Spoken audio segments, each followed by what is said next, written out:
Namaskar. Welcome to the last day of the Swayam Prabha live channel of the fourth batch of the National Education Policy 2020 Professional Development Program for University and College Teachers. I am Dr. Gloria Kujur, Faculty of Stride, IGNOU, and one of the team members of NEP PDP program.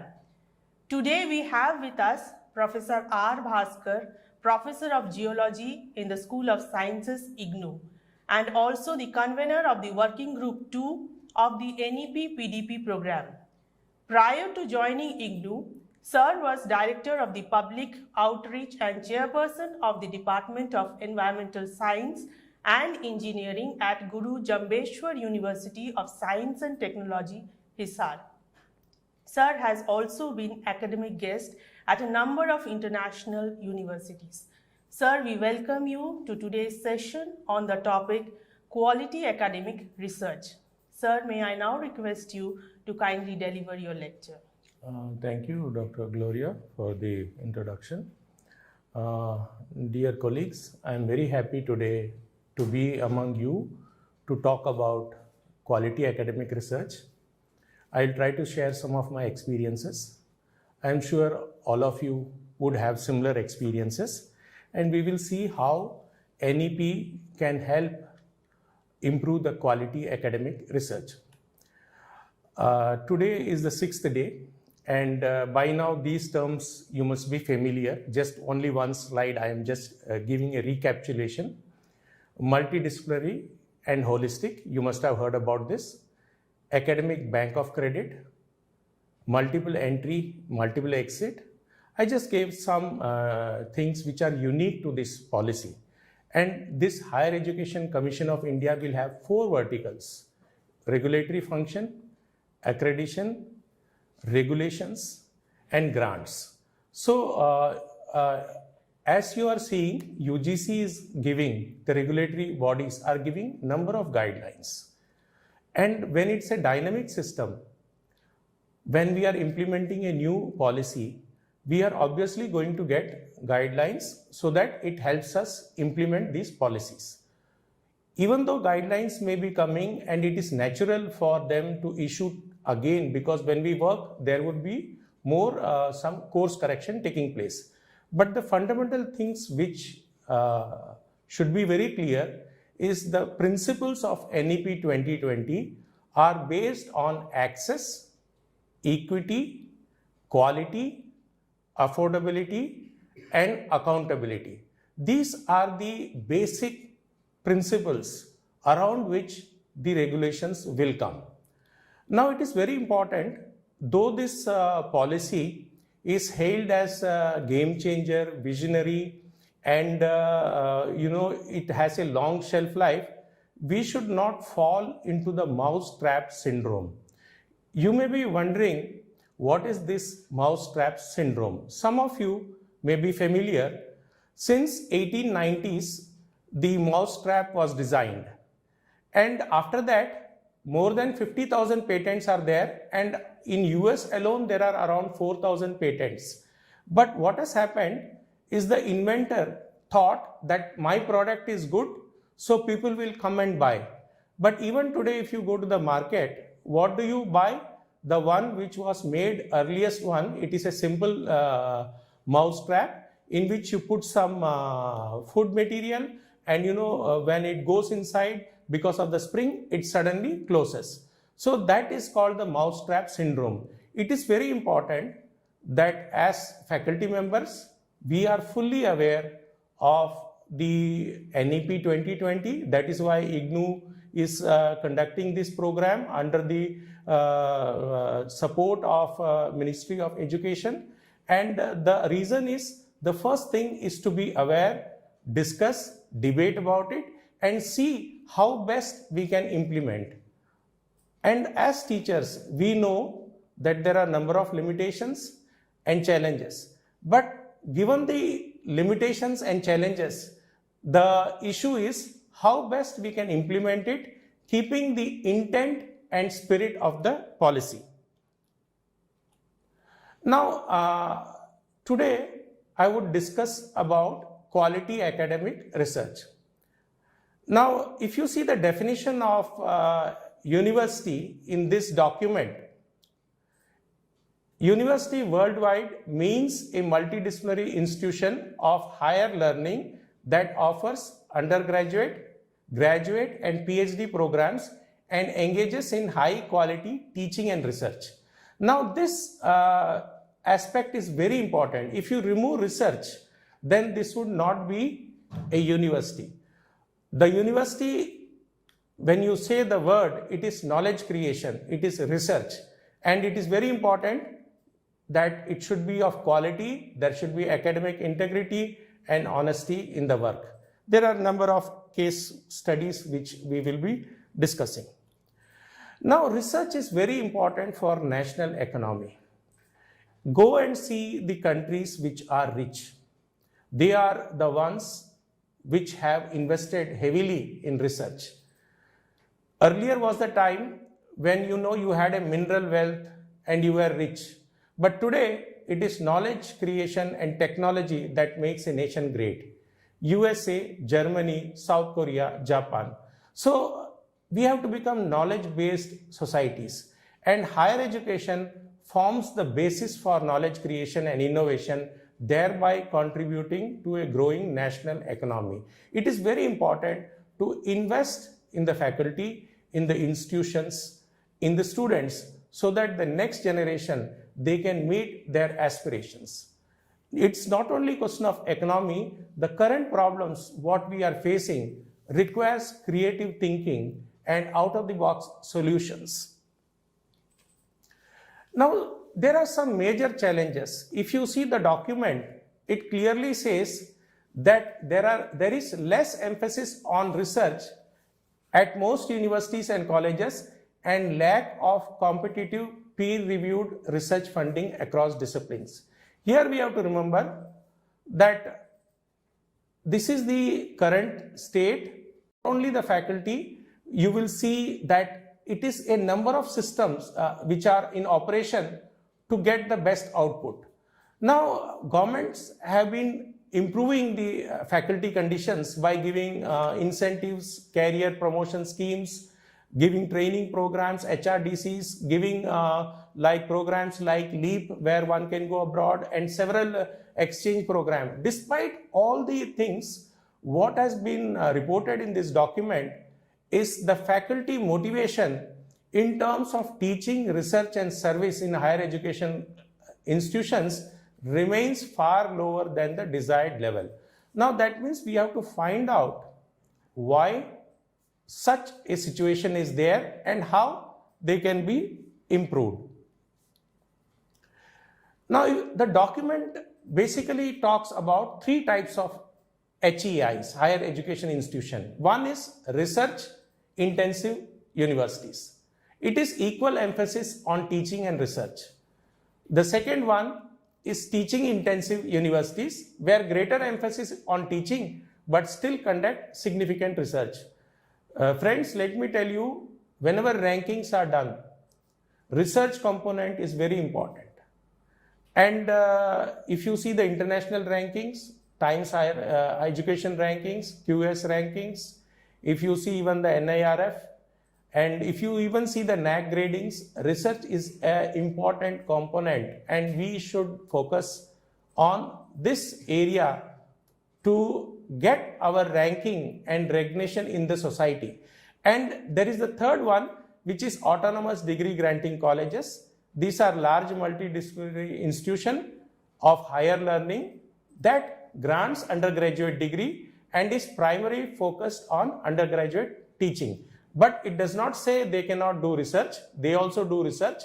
They also contribute. But the focus is more on teaching, that to undergraduate teaching.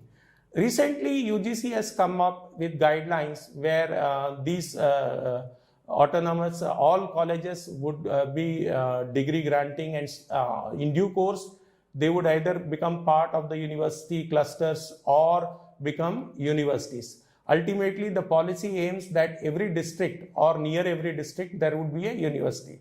So this is a great opportunity for the colleges where they can design how they want to plan their institution. Institutions can plan the institutional development plan, and in that they can focus on research or give some emphasis so that their contribution increases.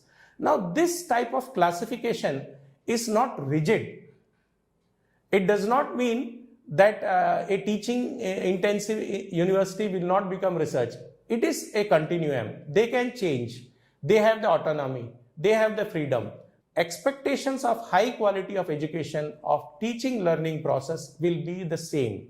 If there are different types of institute, the kind of NAAC accreditation which can be done, the parameters can be slightly tweaked so that some institutes which are not able to do research for various reasons beyond their control do not lag behind. So this already is being done by the ranking agencies. Now, if you see the role of higher education institution, they say that three functions are there. One is teaching, second is research, and third is outreach activities. Now, obviously, teaching, because it is a fundamental one, research is equally important. If it is a higher education institution, then there has to be some kind of knowledge generation which is required. Even guiding a student for PhD, master's dissertation, now if you see the UG program also, they have research component. So in addition to this, they have social responsibilities like developing community around them. UGC came up with a circular sometime before that you can adopt 5 villages and you can do some community contribution. Then you can also improve the faculty, give them opportunities. And this document talks about supporting the school education. Ultimately, all this, if you see the NEP document, everything is very beautifully interlinked and nothing is separate. They are integrated. School education, higher education, vocational education, higher education, all these are integrated. And this is the beauty of this document, that it seamlessly moves from one to another. Earlier there were rigid silos. For example, vocational was not integrated. They did not have the opportunities to move into higher education. So you can see now there is more scope for us to do many things. The document also talks about how high quality multidisciplinary research and teaching is important. They plan that MERU will be established. This is called Multidisciplinary Education and Research Institute. Recently, the ranking was done and Indian Institute of Science, Bangalore came in the top in the country. So you can see that Oxford came number 1. So higher education institutions will be ranked and research will be an important parameter. And the document also envisages that all single stream higher education institution will become part or move towards becoming a multidisciplinary higher education institution. Why this is important? Because high quality research is possible only if there is multidisciplinarity, cross-disciplinarity and interdisciplinary approach. And this has been proved by many of the universities abroad, that the innovation is taking place in those universities. Now, when we talk of research, we should talk about PhD students. Faculty, MSc students do research. Now the BSc students, 4th year you can have with research. Then you have the PhD students. Now it is very important that PhD students should take courses in teaching, education, pedagogy in their chosen PhD subject. As faculty members, to spend our time and share our knowledge with the PhD students so that tomorrow when they become teachers, they will be making very meaningful contribution. In fact, the PhD student learns many things, including ethics, values, knowledge, because he spends 3 to 5 years with the PhD guide, and he shapes the whole thinking process. So we have a very big role. In addition to the teaching of the masters and UG students, we have a great responsibility to make our PhD students perform at the world-class level. Recently, UGC came out with an announcement that for PhD, submission of PhD, there is no need of research publication. Earlier, the rule was mandatory publication was required before PhD submission was done. Now, why this was waived? The earlier thinking was that if you put a condition of publication, at least the student will do some work and the number of publications will increase, and this will add to the research quality. Now, the problem is it is a chicken or egg casualty dilemma. Whether a good quality PhD will result in good publication, or good publications will result in a good PhD. Now, what has happened when the mandatory condition was there, a study was done. I will just tell you that lot of predatory journals came into the picture.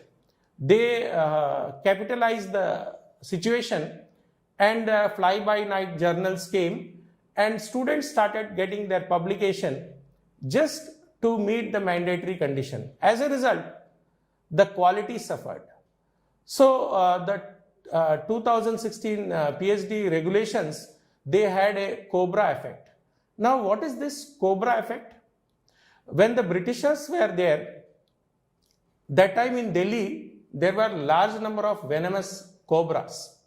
So the British government at that time made an announcement that anybody who catches a cobra and comes to us, we will reward that person.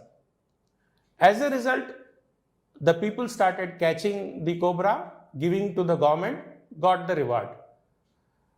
What happened? Some of the people, they thought, let us breed them and let us go and give the cobra and we will get the award. This came to the notice of the then British government. They immediately stopped that award. And what happened?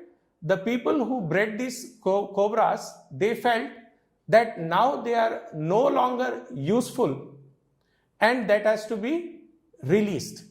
And this resulted in a perverse incentive. So when I talk about chicken or egg casualty dilemma, this is a debate whether chicken came first or egg came first. To have the chicken, you should have the egg, and to have the egg, you should have the chicken. So really cause and effect is not clear whether a good quality PhD can result in good quality publication or vice versa, a good quality. So now what has happened? The study has been done from 2017 to 19, and only 25% were in Scopus indexed journals, the publications of the research students. 75% were in other journals, which were not of the standards required. This made the UGC, the regulatory authorities, think that this system has, this regulation 2016 has had a cobra effect and the quality is compromised.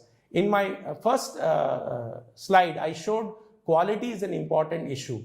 We cannot compromise on quality. There are about 30,000 Scopus indexed journals in STEM, science, technology, engineering, mathematics, and there are 14,000 in humanities and social sciences. In fact, the publication of a paper should be a byproduct. It should not be the goal. You do a good work, you submit your thesis, and out of that thesis, a good work comes.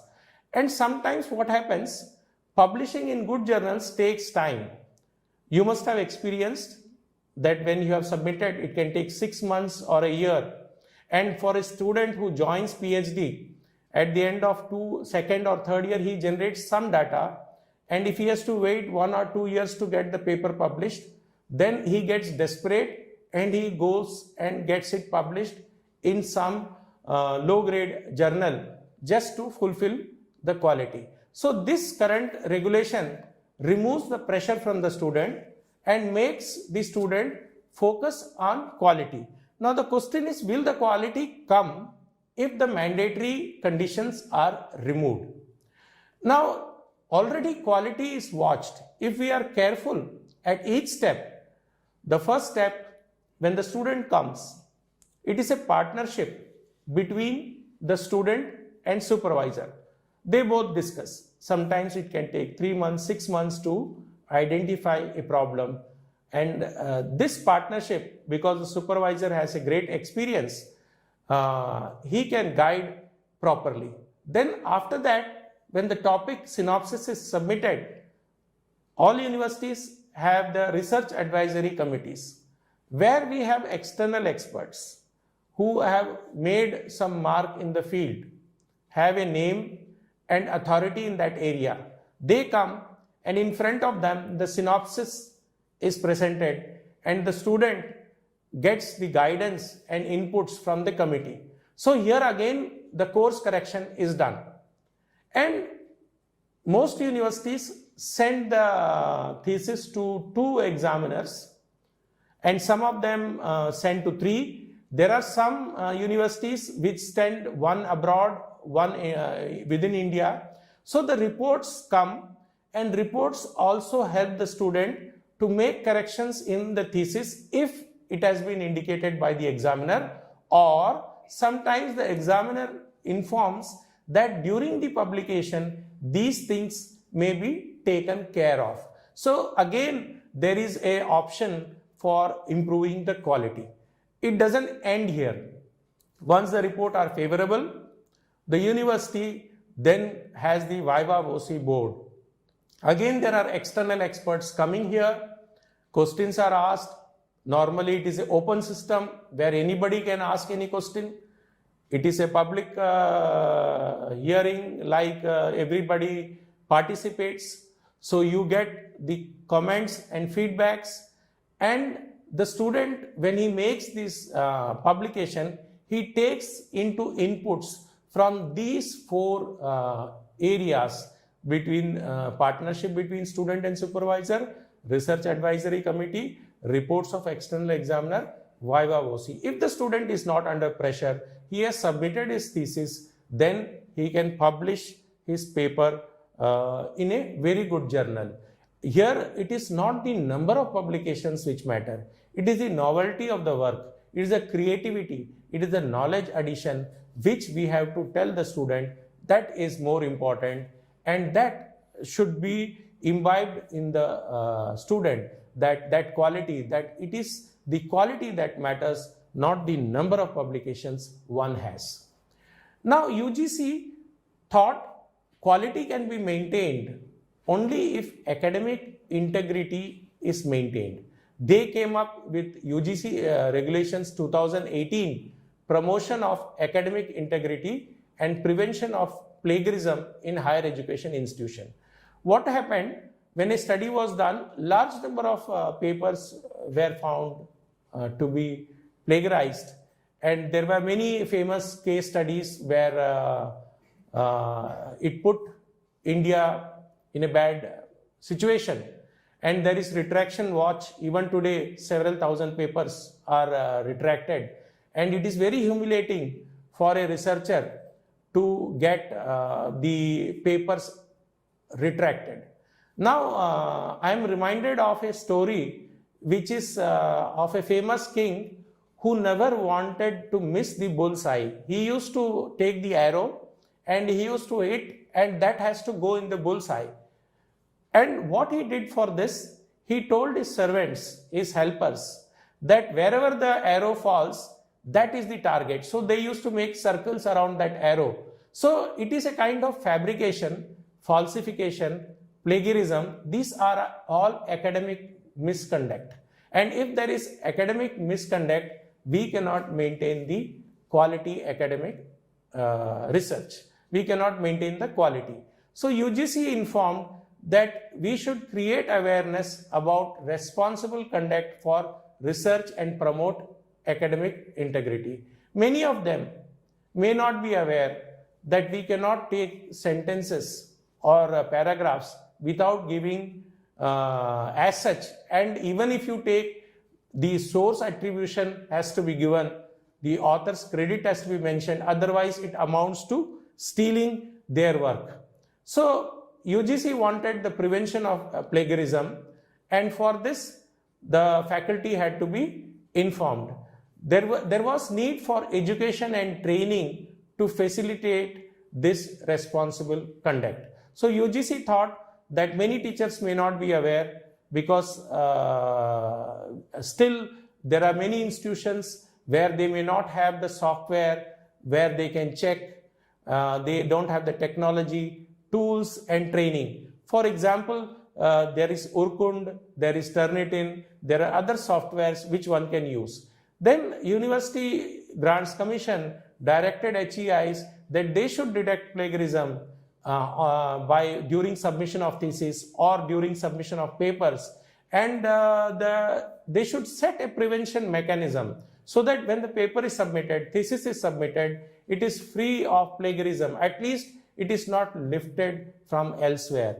And they also gave very stringent punishment code for those who breach this conduct. So there was a very important regulation which made teachers aware that this can, even in some cases, they can lose their job, they can be suspended or lose. So they gave some categories. And what were the responsibilities for the institution? That these cardinal principles of academic integrity should be included in the curricula. And it was a compulsory course for masters and research scholars. Just all of them should be aware how to detect plagiarism, how to be alert about it, what are the rules, that 14 consecutive words you cannot pick up, so many things. Then all teachers who undergo the orientation and refresher course in the HRDCs should be made aware, because a teacher is the one who sets the values of his students. It is very important they should know. And the academicians, the faculty, should be trained on plagiarism detection tools. They should be given the software, access to the software, and how to use the software. And then there should be a facility for plagiarism detection. For example, in many universities, the library, normally when you submit the thesis, there is a certificate required from the supervisor, from the student, from the librarian, that this is free of plagiarism. Also, there is a requirement to upload these theses in the Shodhganga platform. So any kind of academic misconduct can be caught by anyone once it is in public domain, and they would be alert. So UGC made these regulations. Now they gave the levels of regulations, the level of plagiarism. If it is up to 10%, no penalty. And if it is from 10 to 40%, if it is a student, for 6 months he had to defer his thesis. And if it is a faculty, for around 1 year he had to defer. If it is a student, 40 to 60%, he was barred for 1 year. If it is a faculty, up to 2 consecutive increments, and for 2 years he cannot supervise the students. And level 3 was very serious. If it is 60% or more, you can cancel the student's admission. And if it's a faculty, you can maintain the same highest level punishment, and for 3 years he or she will not be able to guide student. For a teacher, nothing can be more humiliating that he is not able to guide students because he is involved in some kind of academic misconduct. And it is very humiliating. So we have to be extremely careful. And if a faculty member repeats again, then the university can decide to suspend him, terminate him, because this brings very bad name in the academic world. So plagiarism is a very serious issue. Quality academic research can be maintained only when academic conduct is in order. So to do this, the UGC suggested 2 kind of authorities. One is Departmental Academic Integrity Panel, and another one is the Institutional Academic Integrity Panel. And the department one deals with the departmental issues, chairperson is normally of the department, is the chair of this, and institution, the head of the institution is the head of this, and there are external experts involved in this. And if a head of the department is involved in plagiarism, then the institutional academic integrity panel investigates, and if any member of these panels are involved, then they will excuse themselves when there are cases against them. And if the institutional head is involved, then the regulatory body can deal with it. There are many cases when the highest persons in higher education institutions have lost jobs because of plagiarism issues. So we have to be extremely careful while dealing with these kind of issues. It is a very, very sensitive matter, and the students right from undergraduate level are now being aware and trained about these plagiarism detection tools and the consequence of this. Now, this NEP takes care that we can improve research ecosystem by catching them young. Now, what they have done in this UG program, which is of 4 years, it can be 3 years, they can also do a 4-year, in which they may lead to degree with research. And if a student completes a rigorous research project in their major area of study as specified by HEI. Now, this is the beauty of this regulation, that right at the UG level, the importance of research is said. Only those who secure 7.5 CGPA out of 10 in the 4-year UG program would be eligible for direct admission in PhD without having to complete master's degree course. Here it is very important, if the student has joined this 4th year research, he did not get CGPA of 7.5, then he has to follow the normal route, or he has to improve his score and then go to the direct admission. So you can see how the research, innovation, creative thinking, right in the beginning, this policy focuses. It is not that this policy doesn't focus in PG programs. Now they can have 2-year program, master's program, and 2nd year is entirely devoted to research. Those who have completed 3-year BSc program. If you have completed 4-year program with research, there could be 1-year master's program. So you are seeing a student who completes bachelor's and master's, he would have done compulsorily 1 year of research. That is the basis, so that if he takes up any career in academics, he is aware of the basic aspects of conducting research. So there are also universities where they offer 5-year integrated BSc, MSc programs. For example, ICER and other things are there. And undertaking a PhD again would require either a master's degree or a 4-year degree with research. So ultimately we are seeing this whole policy is focusing on research in UG and PG, and that too quality academic research by taking the academic conduct of the student, the researcher and the teacher involved in the program. Now, even research internship is very much supported by this policy. And what is this? Experience the job, real responsibilities, and as a part of this holistic education, higher education institutions provide students with opportunities for industry with local industry, business, craft person, as well as research internship with faculty and researchers at their own or other higher education institution, research institution. This is very important. They want that internship should be done with faculty and researcher either at their own institute or with other institutes.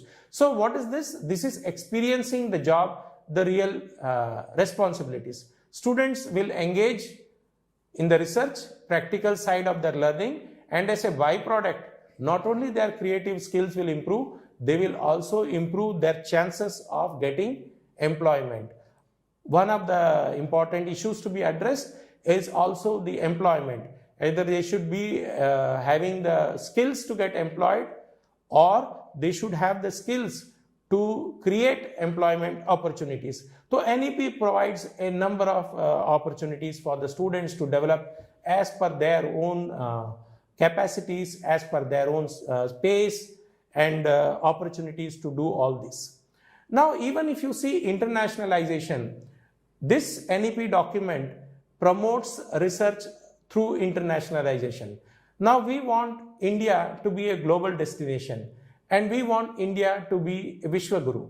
Now, you see why the Indian students go abroad. They go abroad to the knowledge societies. They go abroad because the degree there is valuable, the training is valuable. They are given more value once they have it. So, unless research is promoted, India cannot be a Vishwaguru. While teaching and learning practices are important, but if we want to attract the students, we should permeate a culture of research. Research, teaching collaborations with faculty exchanges, student exchanges with high quality foreign institutions. Nowadays, we are seeing large number of exchange programs being conducted by the ministry, and these are for the students, masters, and also for research students, also for young faculty members, and here the focus is on research. So if we want to internationalize, either we want them to come to India or we want to go abroad, we should strengthen the research capacity, both infrastructure as well as human capacities. Now, UGC has given incentive also. If some university is high performing, Indian universities can set up campus in other countries. Now, for example, IITs, now they are setting up campus in other countries. You can imagine the prestige which is associated with having a campus abroad, having the faculty, both Indian as well as local people there, and training the Indian diaspora and also the local people there. So you can see how this will change the image of the country. Many other institutions also have joined for this opening campuses abroad, and the ministry is actively facilitating this kind of activity. Similarly, those 100 universities from the world will be welcomed, the top 100. And rules have been made. For example, in Gift City in Gujarat, they are free from the normal regulations, and they can come and set up. And this kind of facility is given so that they can set up their campuses here.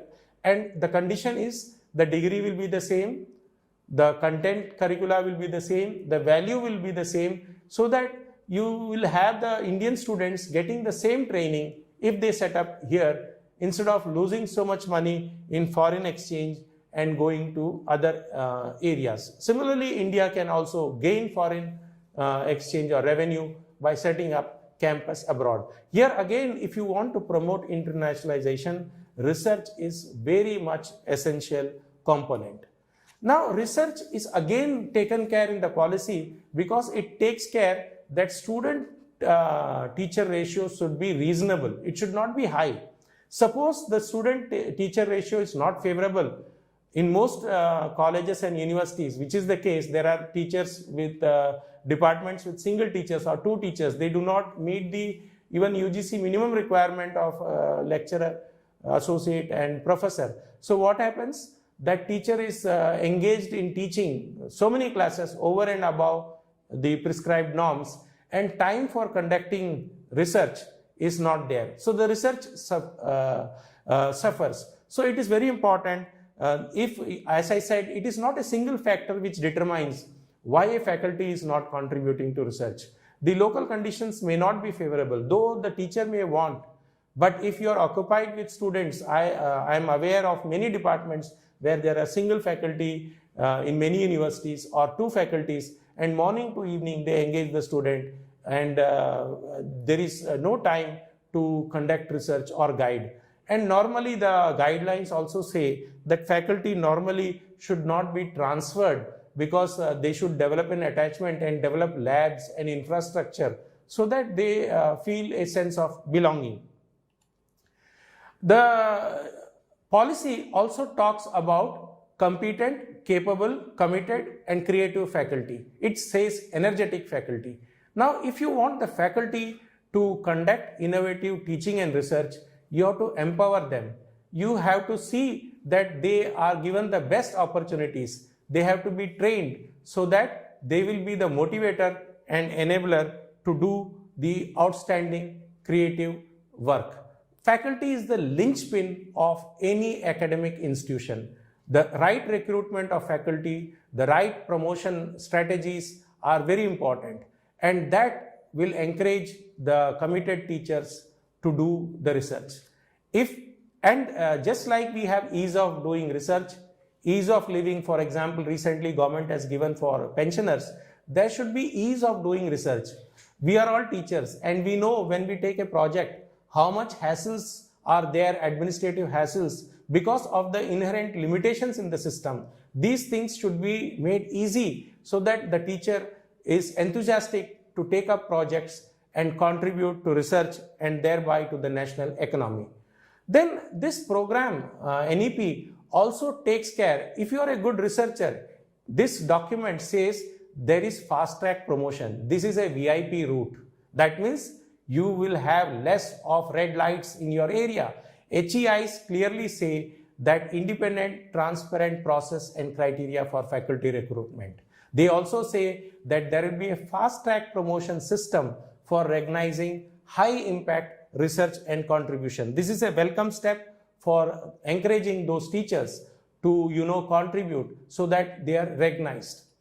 Then UGC recently came up with a guideline which is called the Professor of Practice or a Teacher Practitioner. What they wanted is that somebody who has 15 years of experience in the field comes to the institution and engages with faculty to have joint research projects. When you do, you will have research projects which deal with industry problems or real life problems, and this will facilitate innovation and entrepreneurship projects. They also are to conduct joint workshops, seminars, special lectures, designing curricula, and all this will improve the relevance of the research. Sometimes we do research and we answer questions which none of them are asking. While basic research is very important, it is very important to plan research which are of relevance.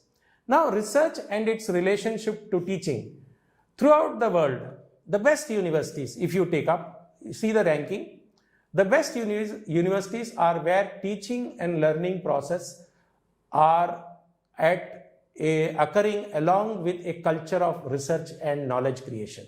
Why IISc is the best?